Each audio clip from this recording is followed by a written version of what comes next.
ईश्वर का हाथ हर चीज़ के साथ।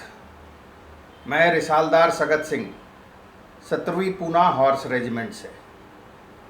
हमारी रेजिमेंट 1817-18 के बीच अंग्रेज़ों द्वारा बनाई गई थी और उसके बाद ये 1947 में भारतीय फौज में पूरी तरह शामिल हो गई।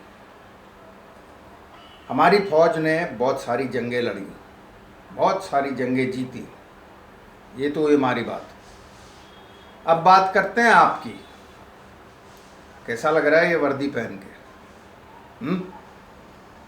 है ना कुछ खास इस खद्दर के कपड़े में? जोश भरपूर, लेकिन याद रहे होश नहीं खोना।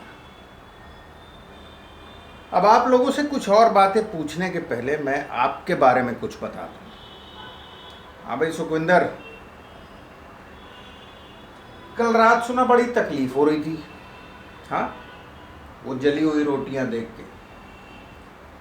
देखो, यहाँ पे किसी की माँ नहीं है, सबकी माँ है फौजदार रतन सिंह। तो जो रतन सिंह बनाएगा वो सबको खाना पड़ेगा, क्योंकि खाना है तो यही खाना है और नहीं खाना है तो भी यही खाना है। आरिफ मियाँ, बड़ी तकलीफ होती है ऐसे मैले कपड़ों को देख के, है ना? तो प्रॉब्लम जो है वो इस डिटर्जेंट में नहीं है, प्रॉब्लम है आपके हाथ में। क्योंकि यहाँ तो माँ है नहीं जिसे आप बोल सके कि इतने गंदे कपड़े क्यों धोए। तो अपने हाथ का जोर लगाइए और बढ़ाइए। राम रतन जी, कल सुना रो रहे थे बिस्तर में आप। हाँ भाई, शादीशुदा है? नहीं नहीं, शादी है, ठीक है, कोई बात नहीं, ये तो बात सही है, लेकिन करेंगे क्या? ये तो फौज है, यहाँ किसी की मौज नहीं चलती। तो अब बात आती है टैंक ट्रेनिंग की।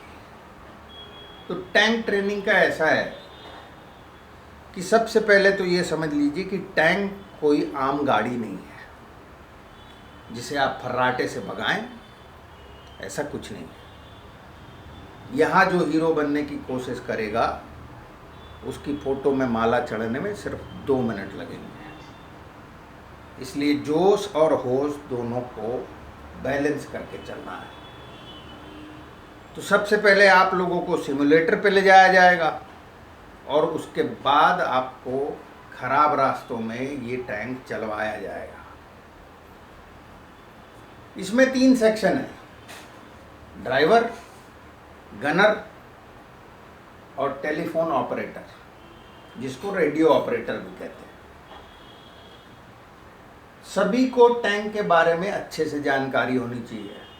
हाँ, वो जानकारी ऊपर से नीचे तक पक्की होनी चाहिए, खासकर ड्राइवर को, क्योंकि उसको टैंक को जंग के लिए 24 घंटे तैयार रखना पड़ता है। कैसे चलानी है, पट्टे ठीक हैं कि नहीं, क्या नट बोल्ट ढीले हो गए, ये सारे काम जो हैं वो ड्राइवर करता है। अब आते हैं गनर पे। तो टैंक के अंदर जो असला होता है वो असला दिवाली के पटाखे नहीं जो बापू ने दिए हैं, वो असला सही मात्रा में, सही जगह पे और सही समय पे ही दागा जाता है, तो जाके जंग जीती जाती है। अब रहा रेडियो ऑपरेटर। रेडियो ऑपरेटर जो है उसकी ज़बान बिल्कुल साफ़ होना चाहिए, दिमाग तेज होना चाहिए, अपनी बात छोटे समय में सटीक ढंग से बोलना आना चाहिए, क्योंकि सामने जो बैठा है वो आपका चाचा नहीं है जो आपकी बकवास सुनेगा। अपनी इन्फॉर्मेशन उसको देनी है, उससे इन्फॉर्मेशन लेनी है, और गनर और ड्राइवर दोनों को पास ऑन करना है। हो गई बात क्लियर? आज के लिए इतना ज्ञान काफ़ी है। कल मिलेंगे सुबह 4:30 बजे। डिसमिस।